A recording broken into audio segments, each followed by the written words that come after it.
Without further ado, Alessandro. Thank you. Thank you. Thanks for being here. It's a pleasure to present this research to you. I'm Alessandro Acquisti. I'm a professor at Carnegie Mellon University. Ralph Gross is my co-author. He's a postdoc student at CMU. The title, I just found 10 million SSN, mostly was a riff on an economics paper I read around 10 years ago by Xavier Salamartin. I'm an economist by training. And he wrote this paper about, I just ran 4 million regressions. So mostly it was a riff on that, although I will discuss in absolute terms what our predictions can mean in terms of how many SSN may be compromised. However, life is full of regrets, and I regret not having waited a little longer before sending the title for my talk, because if I had, after the paper actually came out, I could have used the title that a columnist for some website called examiner.com suggested, which is Jesus could guess your social security number more accurately than Carnegie Mellon University. And I don't contest it. I will not fight with Jesus. We already made enough enemies with this paper anyway. Ralph Gross couldn't be here for a very good reason, and the reason is in his arms right there. This is Star. Ralph just became a new daddy, and you may be happy to know that Star is not applied for a social security number yet. Normally, the thanks and acknowledgements come at the end of the talk. I would like to do it now because I always improvise when I give presentations, so I'm not sure if I will have the time at the end, and I really want to, obviously, to send you to the reception in time, 6 o'clock. So let me thank a few people now. The RAs who work for us on this project, Jimin Lee, Ine Choi, Dhruv Mohindra, Ioannis Bitternas, Nico Sell and Peggy Luke, here Black Hat, who dealt with my increasingly paranoid concerns, and then the funding agencies, NSF, the US Army Research Office, Scilab, Carnegie Mellon Berkman Fund, and the Pittsburgh Supercomputing Center. Why a supercomputing center? We actually had to use a supercomputer for part of our study. When we were working on different variations of the algorithm, we had to do very computationally intensive operations, and the PSC helped us a lot. However, the end result, once we found the right algorithm, the end result can be run on any device, meaning that we can use very simple computation to predict individual SSN. In fact, just for the sake of it, we are preparing an iPhone app, which we will never make available. It's just because we like the challenge, and we will never make it up online. I cannot see Apple having another saying, identity theft on the go. There is an app for that. So, more seriously, what I would like to do with you in this more or less hour 15 minutes I have with you, mostly present the results. The results are that social security numbers are predictable from public data. What do I mean by public data? Somebody's date of birth and the state in which they're born. And paradoxically, this is due to well-meaning but counterproductive public policy initiatives, which were initially meant to decrease identity theft. I will discuss the implications and the risk that these results imply. And finally, I would like to discuss what kind of mitigating strategies we can take. So the structure of the talk will be first to give a background of how we got there, then our prediction approach, the results of our prediction, and finally the implications. In terms of background, there are a number of research themes which pervade this paper. There has been previous work in pattern detection in social security numbers, notably by Latanya Zwini. She's also a CMU like I am. We did something radically different, in a way the inverse of what was done previously in the literature. I'm going to discuss what I mean by that. There is also lots of work on statistical re-identification. All this work, Latanya Zwini, Marcus Jacobson, many others, showing how you can take apparently anonymized data sets and actually re-identify the records in the data. So our work is also related to that. Our work also is about how online social networks can be used as breeder documents. You can start with data which is personal, but not particularly sensitive, And somehow you can combine it with other data, also personal but not sensitive, and create something which is much more sensitive than any original piece of information alone. Finally, and this is more my social science background, one theme is this story of unexpected consequences of the interaction of complex systems, in this case, complex information systems. I don't know how many of you are familiar with this beautiful book, Normal Accidents. Charles Perrow is a sociologist.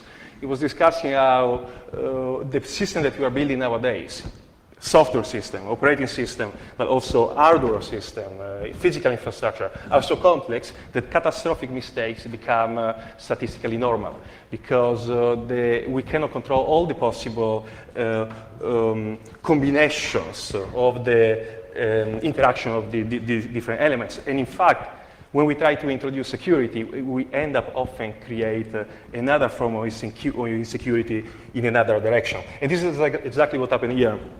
I will show that these different initiatives meant to decrease identity theft created a new vulnerability. So, SSN. When there were first created an issue by the Social Security Board, which one day would become the Social Security Administration, SSNs were not designed to be secure, simply because it was inconceivable at the time not only to have crimes of identity theft, but also that SSN would be used for anything else than tracking accounts containing individual earnings as part of the Social Security program. 1935, the Social Security Act, United States trying to come out of recession, the Social Security program was instituted. SSN were meant to fulfill one specific purpose. What happened was that over the years, they started being used for purposes they were not designed to fulfill, and especially for authentication. Notwithstanding the warnings by scholars and government agencies, they are nowadays often used for authentication. You cannot have the same number at the same time being an identifier, which by nature is public, and an authenticator, which by nature should be private. Your phone number is an identifier. The voicemail you use to access, the password you use to access the voicemail on that phone number is an authenticator. No sane person, and definitely no member of this community, would use as a code to their own voicemail exactly the same phone number that they give out to everybody. But in fact, this is what we are doing with Social Security numbers. Hence, the widespread crime of identity theft. SSN can be found in many different locations. They are in many different databases. Many parties have them. And in fact, knowledge of somebody's name, date of birth, and SSN is often sufficient information to impersonate that individual in financial services, medical services, and so forth. In fact, the Federal Trade Commission, in a report which came out a few years ago, noted that sometimes even a credit application where only 7 out of 9 SSN digits are correct are nevertheless accepted as accurate by credit reporting agencies. So we really live with a lax, insecure system. Now, the assignment scheme of Social Security number is public knowledge. We didn't break any code. We did something at the same time less and more interesting than that. Because we used data which had been in the front of everybody for many, many years. And we showed that simply combining entirely public available data, we could come out with a much more granular understanding of the assignment scheme, so granular, so detailed, that we could actually predict quite accurately the entire 9 digits of an SSN. Now, the anatomy of SSN is 9 digits. The first 3 are the area number, the middle 2 are the group number, the last 4 are the serial number. The assignment is complex, but it's not stochastic. And the SSA, as I mentioned, makes it available online. The first 3 digits, the area number, are based on the zip code in the application sent to the SSA applying for a new SSN. Now, smaller states, for instance, Wyoming or Alaska, may have just 1 area number assigned to them. Larger states, New Jersey, Pennsylvania, California, New York, may have many area numbers assigned to them. So if I know that somebody is born in New York, I cannot predict their first 3 digits. I know that it could be 1 out of 85 possible first 3 digits. The SSA also says that for each state, area numbers are issued in ascending order within the assigned range. This is rather ambiguous, as I will show in a few seconds. The group number, the mid two digits, they are assigned according to a clear, albeit not really monotonic, pattern. From 1 to 9, 2 by 2, odd numbers, then from 10 to 98, even numbers, then from 02 to 08, even numbers, and then again from 11 to 99, odd numbers, 2 by 2. Why that system? Because, again, 1945, 1946, when they were designed, there were no computers around. EDVAC and ENIAC were being kind of fought and designed at the time. Definitely no personal computer to talk of. So the SSA was thinking about a system which would be manageable in a world of physical records, physical cabinets. And this system seemed to make sense at the time. In fact, the SSA still makes available online the most recent mid two digits that they are issuing, which creates potential for abuse. I will also discuss this later. Finally, the last 4 digits, the serial number. The serial number are issued in monotonically increasing order. That's official SSA statement within each state and within each group number, from 0001 to 9999. However, the SSA also states that SSNs are assigned randomly by computer within the confines and so forth. Can the same number be an order sequence and a random sequence? What do you think? Yes, it can actually, because it depends on whether the original sequence is itself random or not.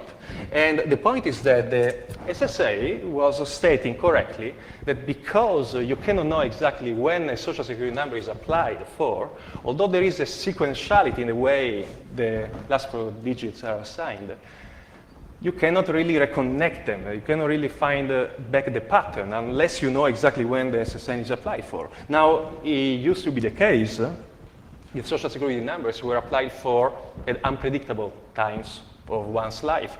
Somebody may apply for that when they got their first job, somebody when they got to college, somebody maybe when they are 16, somebody when they are in their 30s, somebody when they are born.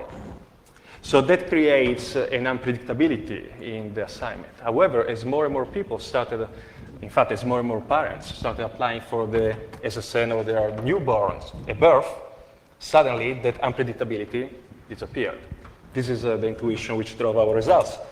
So pretty much the status quo understanding of the assignment scheme was this.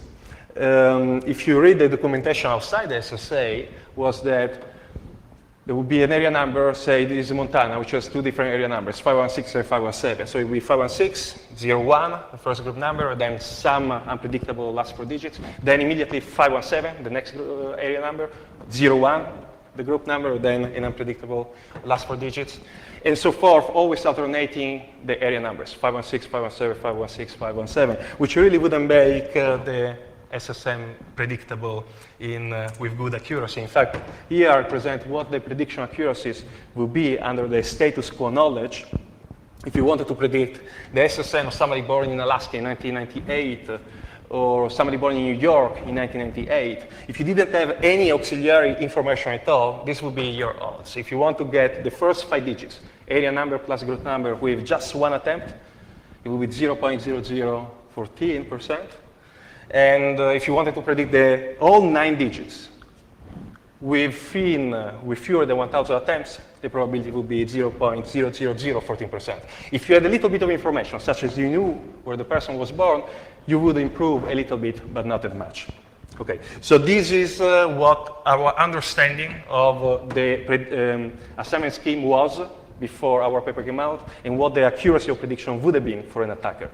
Too low to justify any investment of resources for an attacker.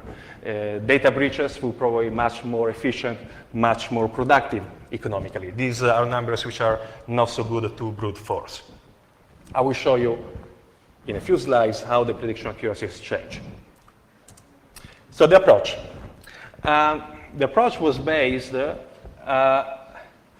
on this intuition that while before the time of application for an SSN was unpredictable, over the years it became more and more predictable. is somebody's date of birth. And we started analyzing, as I said, only publicly available information. And we started realizing that really SSN were predictable. And we started worrying. So around 1.5 years ago, we contacted the SSA and we asked them, you know what, you say this on your documents, you also say this, but don't you think that this is enough to predict? And I will never say the name of the person who replied to my email, because a very, very nice person, very helpful, very nice. But I went back to the email this person sent me, he or she, recently, and I had a smile because after explaining me why it was not predictable, he concluded saying, if you can predict someone SSN from this information, you're smarter than I am. And we were not smarter. We just found in policy analysis a different way of looking at the data. Because in the last 30 years, there were a number of policy initiatives and changes which insert a regularity in the scheme. More computerization, the move of the offices which do the assignment from field offices down to the SSA headquarters in Baltimore, the Tax Reform Act of '86. Why this is important? Because under the Tax Reform Act, parents who wanted to declare their kids as dependents in their tax returns had to have an SSN for their kids. That created a rush of parents applying for the SSN of their newborn as soon as they're born. And then, most importantly, the enumeration at birth initiative. The EAB started in 1987 in 3 pilot states, and then in 1989 started extending nationwide, and was, and you can start seeing a theme here, an initiative meant to decrease identity theft. The idea was that the SSA wanted to make it easier for parents to apply for their kids' SSN by combining the process of birth certification with the process of SSN application, so that a criminal would not be able to, in a way, hijack the SSN of the kid before the kid actually had applied for an SSN. So it was a well-meaning initiative, but in fact, extremely successful. Now pretty much everybody, every new baby born in the US gets their SSN at birth, but in fact create the kind of regularity that we can exploit. We expected the SSN issuance patterns will become more regular after the EAB, and increasingly correlate with somebody's date of birth and state of birth, and this could be detected by analyzing available SSN. And then we expected these patterns will become so regular that in fact they could allow the prediction of unknown SSNs simply based on the SSN of people, of other SSN that you still have. And how could we find available SSN? From public data. I'm going to get to that in a second. But to go back to the issue of how this relates to the previous work was going in the opposite direction of what we tried to do. So they were trying to use the assignment scheme to say, okay, we have an SSN, we have the 9 digits, let's figure out which state and more or less which year or set of years this SSN may have been issued. And we focus on the inverse and harder prediction. We start from somebody's date of birth and hometown, we try to predict the unknown SSN. In doing so, we discovered that some of our understanding of this assignment scheme outside the SSA was in fact wrong, and the SSA assumption randomness was inaccurate. So this is what was done before, from SSN to the year application and state of application, and this is instead what we were trying to do, from the date of birth and the state of birth to the 9-digit SSN. And the approach, very simple. Because there is this irregularity, which I tried to discuss using a history, a brief history of the public policy in this area in the last 30 years, because of this irregularity, we know that the time of SSN application has become more and more highly correlated with the time of birth, and therefore, we conjecture that you could use the SSN of somebody born in a certain day or place to infer the SSN of somebody born around the same day in the same state. The data we used to find the SSN of people born in different states in different years was completely publicly available. The death master file. It's also known as SSDI, Social Security Death Index. Anybody can go online and either buy it if they want the DVD version or just use the web version. Again, one of the purposes of making these available was to prevent identity theft, because the idea was an employer could see whether an applicant for a job is applying for a job using the social security number of somebody who is dead. The death master file contains the social security number, so all of the people who received one are dead, and whose death has been reported to the SSA. We are talking about millions and millions of records. It so happens, however, that we can take the data and do statistical analysis on it and find the assignment patterns at the level of granularity which was not available before. And the process was, in a way, looking back, very simple. We simply split this gigantic database by state of assignment correlated with the state of birth, and then we sorted the records by the date of birth. It was an iterative process in the sense that we kept going back and forth between public documents by the SSA about the assignment scheme and the data until we found what we thought was a sufficiently granular understanding. And this is an example of a DMF record. John Smith, born in June 21, 1904, died in 1979. His SSN was issued in Massachusetts, and those are the 9 digits. So we had many millions of those records, and we started analyzing them, doing things like this. What we did here was to take 2 representative states, Oregon, low population state, Pennsylvania, high population state, and the year, 1986, okay? And 1986 is before the EAB, before the enumeration of birth stars. We represented on the x-axis the day in the year when somebody was born according to the information in the DMF, okay? And on the x-axis, we split the social security number into the 3 components. The area number on top, the group number, the second strip, the serial number, the third last strip. And each SSN was now represented as a triad of points connected by an imaginary vertical line. For example, here we would have a record for some individual born in Oregon in 1986, around day, I don't know, that could be day 10, so around the 10th or 11th of January. And the social security number of this person was 543-313726. Make sense so far? So, is there a pattern there? It's not clear. There are some regularities, obviously, but it's not clear exactly whether this could lead to any predictability. But look what happens when we check 1996, 10 years later, after the EAB process has started. So, let's start from the group number, which is the second strip.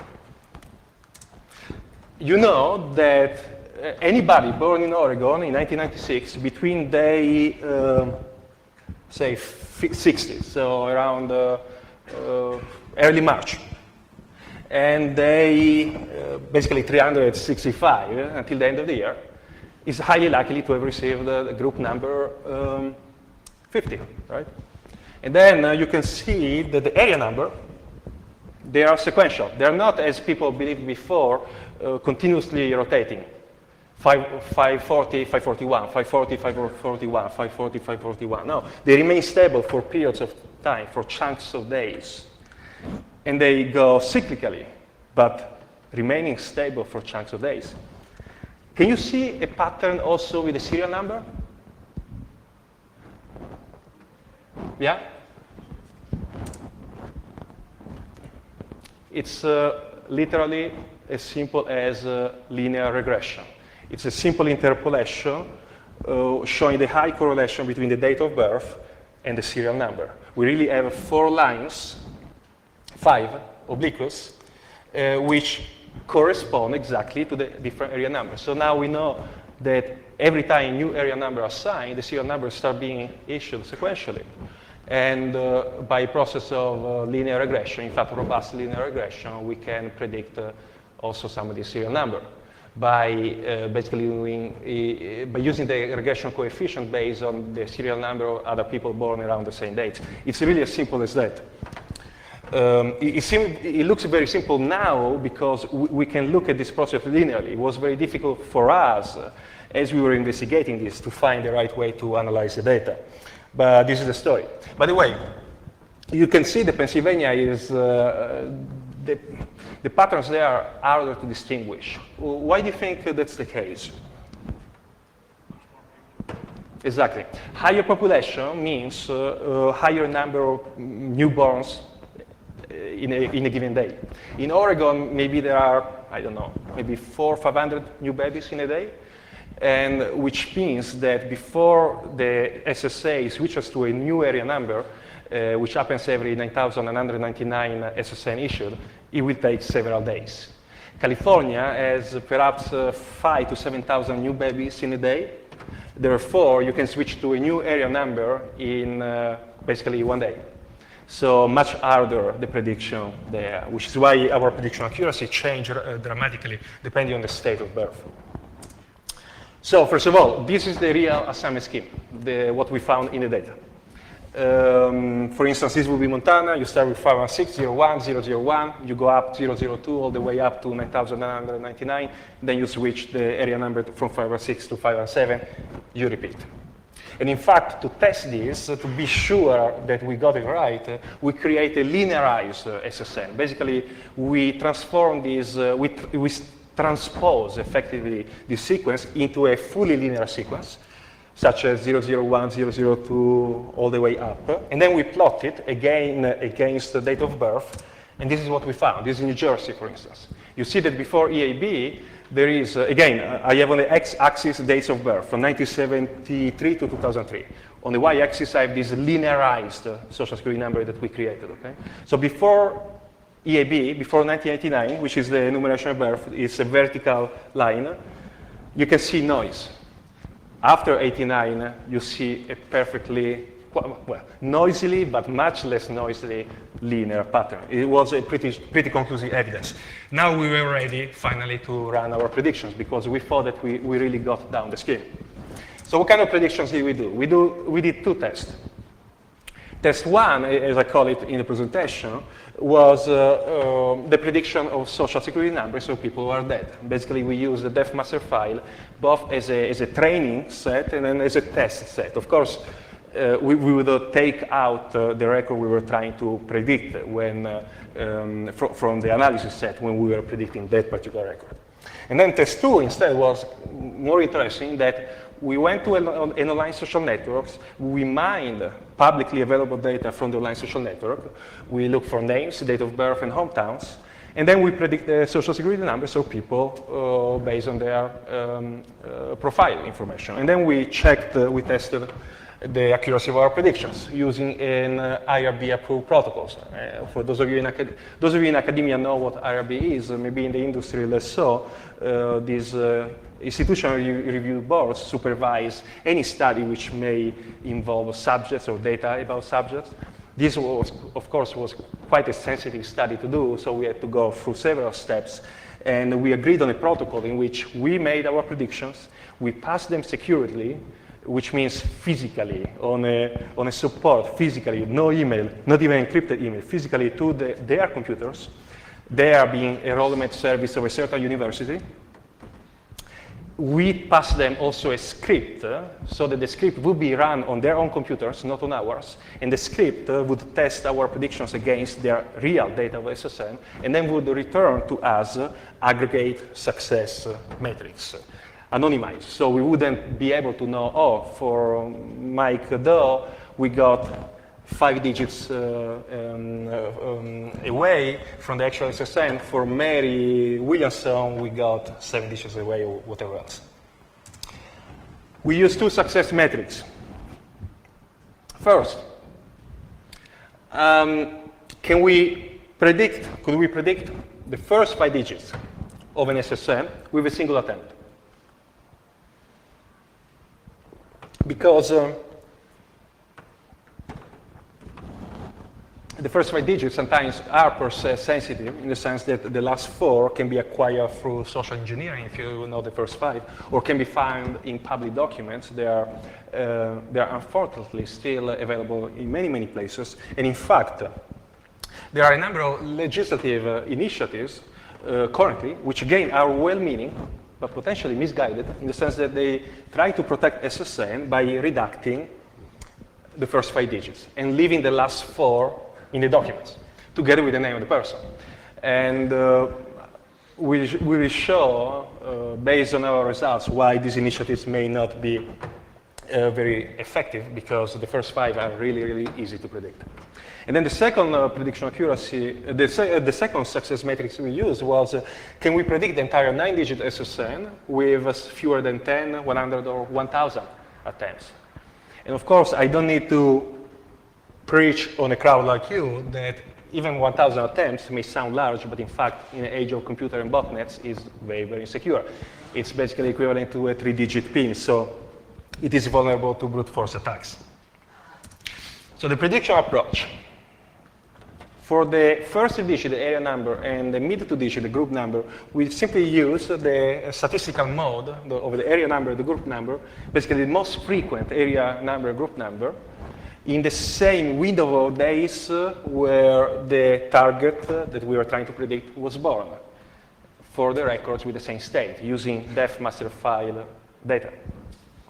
For the serial number, we basically run robust regressions with trying to predict the serial number, Sn, based on alpha, coefficient, and beta is the regression coefficient for DD, the day when an individual was born, and plus a regression error.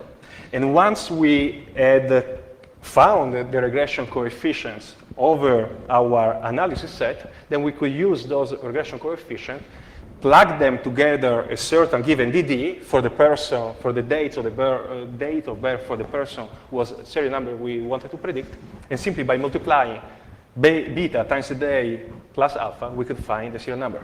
Just, it's really as simple as that. It's actually slightly more complicated in the sense that we had to do other things to the data set anyway. But the concept is really, in a nutshell, is this. So, to present our results, we thought about using some graphics because we wanted to compact together the results of many, many different operations. These figures, for instance, contain the results of more than 700,000 regressions, plus other things which went on. Actually, I'm sorry, the next one contains the regressions. This one was based on the statistical mode. And what we have here is, first of all, time on the x-axis, date of birth of an individual between 1973 till 2003. Why we chose these dates, by the way? Well, because 1973 is when the assignment of Social Security numbers was centralized to the Baltimore headquarters. So it was like a clean-cut moment to start the predictions. We can use our method also for years before. In 2003, we chose it because we still wanted enough records for each year to have a statistical power in our predictions. Remember, the DefMaster file that we are using for this analysis contains the Social Security number, so people are dead. And therefore, it becomes increasingly scarcer for more and more recent years of birth, meaning that there are lots of people who are 90 years old in the DefMaster file. There are very few, thankfully, individuals who are just 1 year old and already dead. Therefore, we didn't want to use data for 2004, 5, 6, 7, or 8, or 9, because the data would be scarce and we couldn't trust our predictions. However, our methods do apply to also all these other recent years. On the y-axis, we have states.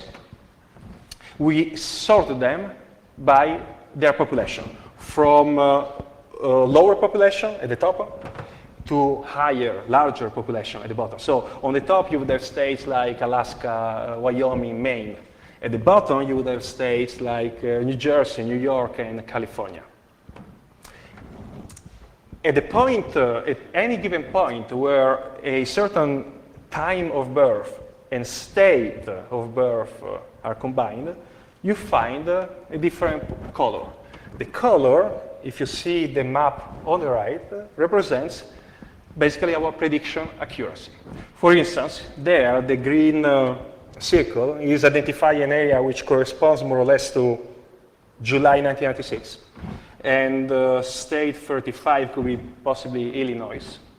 So we are saying here that the color, let's say, is a yellowish, so around 60%. We are saying that for 60% of individuals born in Illinois in July 1996, we can predict the first 5 digits with a single attempt. The first attempt, we get the first 5 digits accurately, 60% of them. So you can see how the colors go from cold to hot as time continues. That's not a function of increasing data scarcity. It's a function mostly of EAB. And also, they become hotter and hotter for the smaller states, for the reason we were discussing earlier. Larger states have higher population, more births in a given day, faster transition through the scheme, therefore less detectable patterns. Smaller states, their story in reverse. So you can see that pretty much after 1989, we have a prediction accuracy that tells us that we can get the first 5 digits almost with certainty with 1 attempt. With 2 attempts, the prediction accuracy overall becomes, I think, 62 or 63% for everybody born after 1989. And this is the full 9-digit with fewer than 1,000 attempts. Okay, so 9 digits. If you want to guess right 9 digits with as a first attempt, that's impossible. It's 1 over 1 billion odds. But even with 1,000 attempts, it's still really, really hard. And you can see here again the prediction accuracy. What is the percentage of SSN that we can get? You can see once again an increase in the prediction accuracy over the years, particularly for smaller states. And here I represent some aggregate statistics. With a single attempt, we can get 7% of all SSN, the first 5 digits at the first attempt, 7% of all SSN issued between 73 and 1988, and 44%, so almost 1 out of 2 of all the SSN issued after 1989. With 10 attempts, we can get the entire 9-digit SSN for 0.01% of those born before 1989, 0.1% of those born after 1989. With 1,000 attempts, 0.8% of those born before 89, 8.5% of those born after. So the story here is that there are 2 points to make. The prediction accuracies are already way, several orders of magnitudes higher than random chance already in the 73-1988 period. But they really escalate after 1988. The second point to make is these are weighted means. We basically use as weights the population of the state and the year in question to make the comparison fair. But when you check specific states and specific years, the prediction accuracy can get much worse or much better. So for California, 1972, we probably can get only 1% of the first 5 digits right with a single attempt. But for Delaware, 1996, we can get, in 1 out of 20 cases, the entire 9 digits right with just 10 or fewer attempts, which is a quite concerning number. And so remember, I promised that I will show how our prediction accuracies compare to the status quo knowledge in this area. So this is what was known before. Oops. And this on the last row instead is what we were able to do now. So for Alaska 98, our prediction accuracy for the first 5 digits is 94% with 1 attempt. All 9 digits with fewer than 1,000 attempts is 58%. So 6 out of 10 is the same we can get them with fewer than 1,000 attempts, and so forth. So you get the idea. We are talking about 2,000 to 3,000 times better, to the level that brute force attacks become possible. By the way, there were a couple of things which happened in the meanwhile. Once, there were a number of drawbacks, or obstacles we had to face in writing this paper. One was that there was a moment when IRB got scared about what we were doing and suddenly called us, actually emailed us saying, stop doing anything you're doing. We want to check this better. And this was a really painful period because we were afraid that all our research would be stopped. But in fact, we went through again the protocol and it was green lighted once again. And then we did, after it was green lighted, we did this very informal experiment before test 2. The informal experiment was, I was invited to give a seminar at Yale in a small class, around 12, 14 people. I asked my together with with Ralph and my RAs, we found the online social network information of the individuals participating in this seminar. It's a class. And we use our algorithms to predict their SSN. So when I went to give the talk, and the talk was about this paper, well, the early version of this paper, I had envelopes with their names, one envelope for each of them, and I handed them out at the start of the class. And then I explained what we were doing, and I asked them to open the envelope right in the middle of the class. And we realized then that our predictions were working, because after the class started logging on their online social network profile and started removing information that they've put up, such as date of birth and hometown. So this was anecdotal, but in fact, we ran a much more quantitatively based study, we call it test 2, using 621 profiles of alive individuals from a certain online social network. We got their dates of birth and places of birth. And our sample was individuals born mostly between 1986 and 1990, so mostly before EAB, and mostly in very populated states, Pennsylvania, New Jersey, and California. So kind of worst case scenario for our predictions. But our goal was to see whether the prediction with a live individual data would match the prediction we had done before with the death master file records. So the process was conceptually very simple. We start from a John Smith, who is an individual who was born in July 1st, 1987, and had an SSN issue in New Jersey, and is dead, sadly, so his record can be found on the death master file. Then we find another person, John Doe, which is born 28th of July, 1987, with an SSN also assigned in New Jersey, so probably was born in New Jersey, and sadly is also dead, and therefore we have his record in the death master file. And then we have our Johnny MySpace, or Johnny Facebook, or Johnny Orkut, whatever. Somebody who is not dead, who is still alive, but in fact has reported hometown as someplace in Jersey. It doesn't matter which city, by the way, we just need to know the state. As a date of birth, which is somehow in between the two other dates of birth, and then by process of interpolation, using the SSN of these dead people, we can predict his or her SSN. It's really as simple as that. Of course, statistically, it's a little more convoluted, but conceptually, it's really that simple. So the test 2 did confirm test 1 results in the sense that we got overall AN prediction accuracy 8.5% right, GN accuracy 21% right, combined AN GN prediction accuracy 6.3%, meaning that for 6.3% of our sample we got them right the first digit, the first attempt.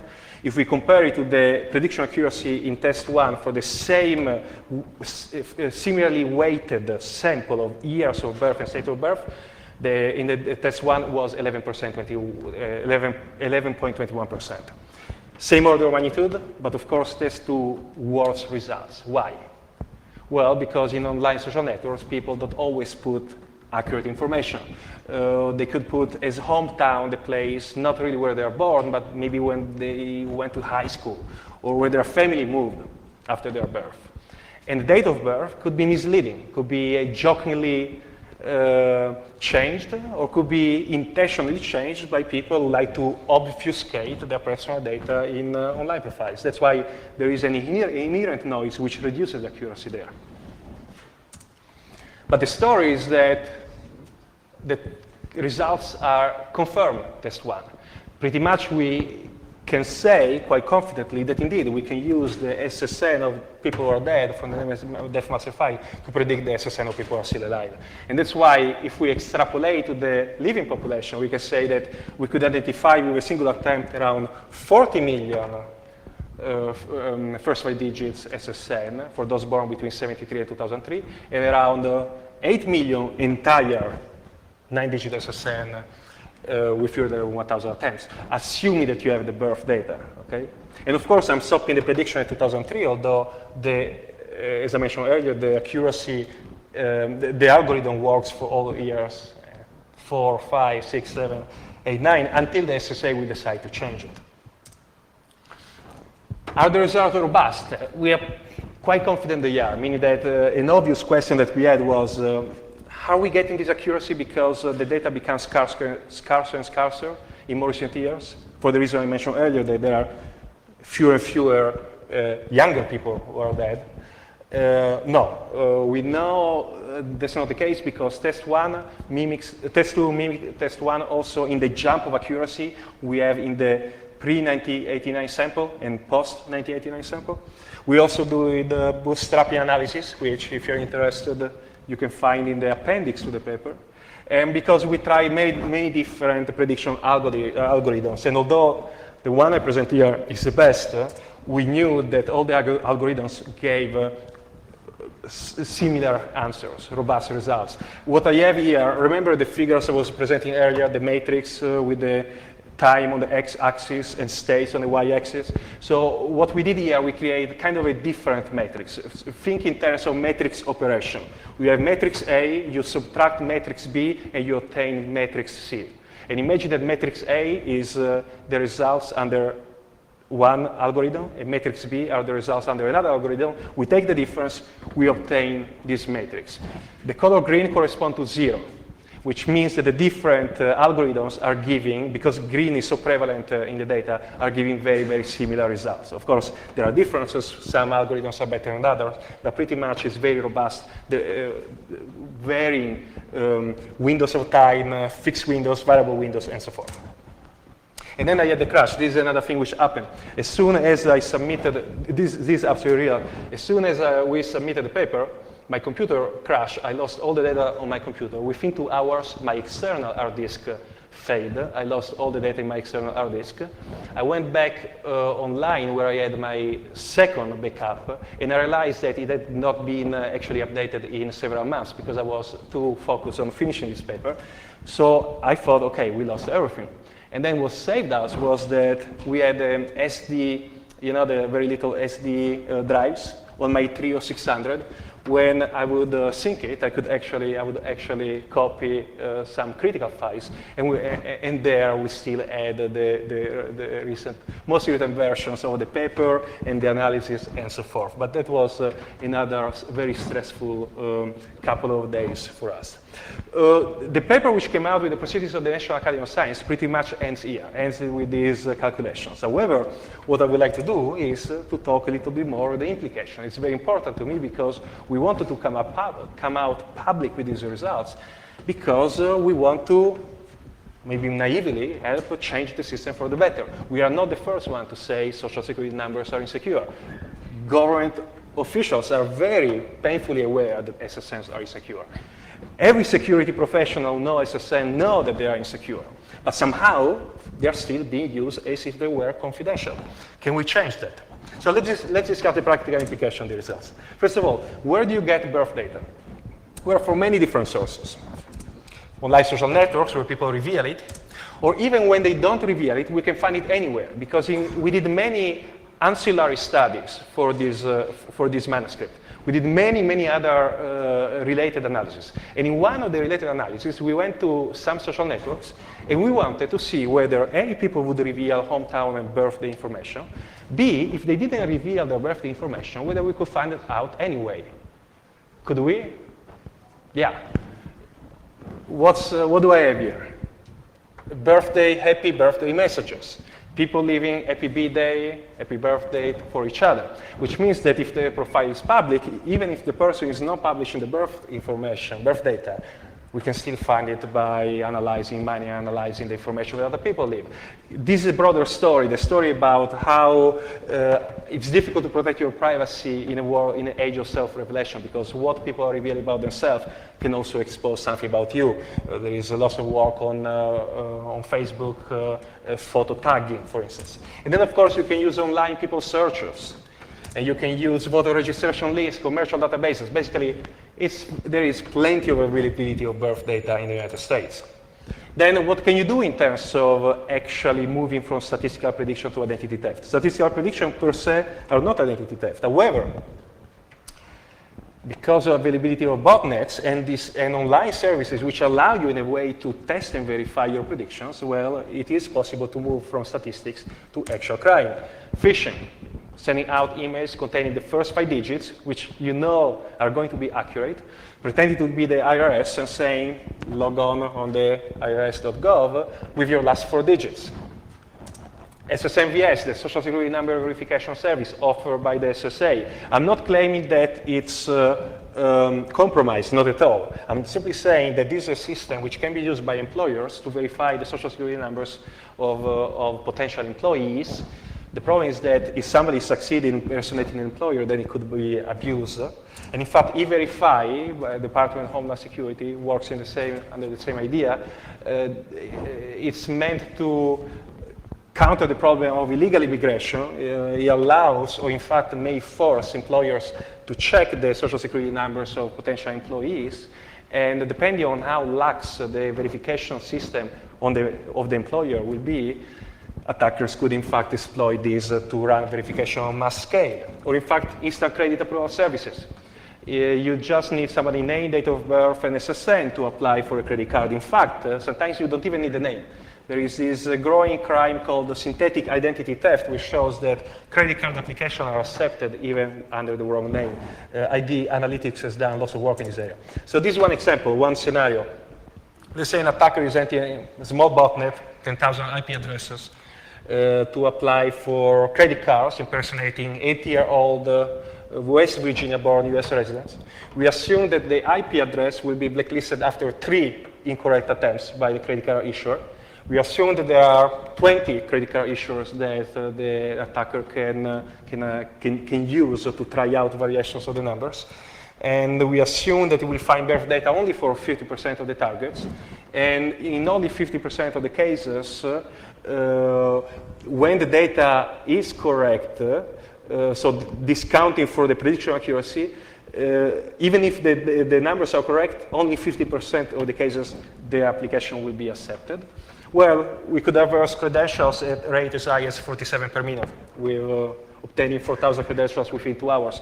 Very, very low cost, because unlike data breaches, this can be done quite stealthily with the investment of renting the botnet and investing the time in writing the script and finding the birth data. So this one potential example, of course, depending on how you change the parameters.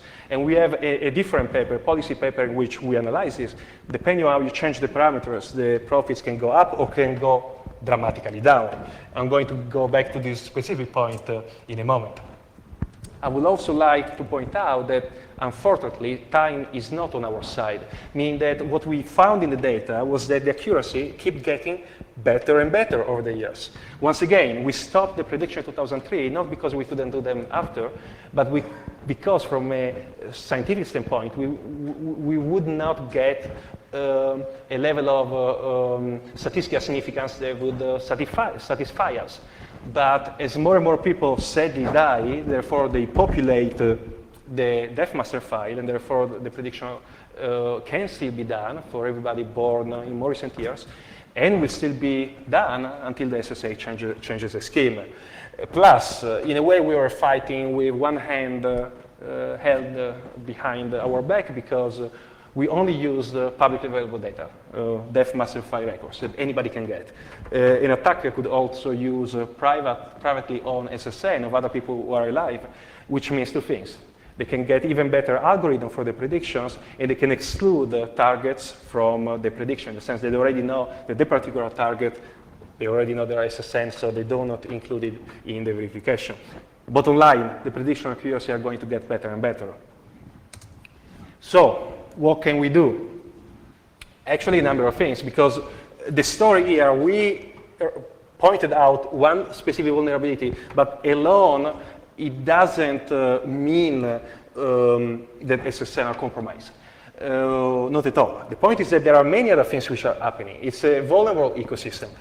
There is lots of availability of birth data in the United States. As I mentioned earlier, you can find date of birth for almost anybody. Older adults, because they are in commercial databases. Younger individuals, because they are in online social networks. And then you can use botnets to distribute variations of your predicted SSN. And you can use different online systems to try out these variations, the system I was mentioning earlier. And then, of course, an attacker wouldn't do it if the SSN were not valuable. And currently SSNs are very valuable because they can be used as a path to obtain credit cards, medical services, and so forth. So what can be done? Well, decrease the availability of birth data, that's a tall order, because as an economist, I know very well that there are important purposes that the data fulfills, and it's difficult to understand exactly where the trade-off lies. Personally, I would suggest that we could at least change default settings in online social networks so that certain information is by default private rather than public. SSN predictability, we can definitely do something there because we can change the scheme. That's very easily done. However, it will only protect newly assigned SSN. It doesn't protect the hundreds of millions of SSN already issued. Plus, it doesn't change the underlying problem that you cannot use the same number as identifiers and as authenticator. Did I mention this before? We can try to fight botnets. I mean, good luck with that. The best and the brightest in this room and Black Hat are trying to work in this area. It's really a difficult thing to do. There is already lots of research there.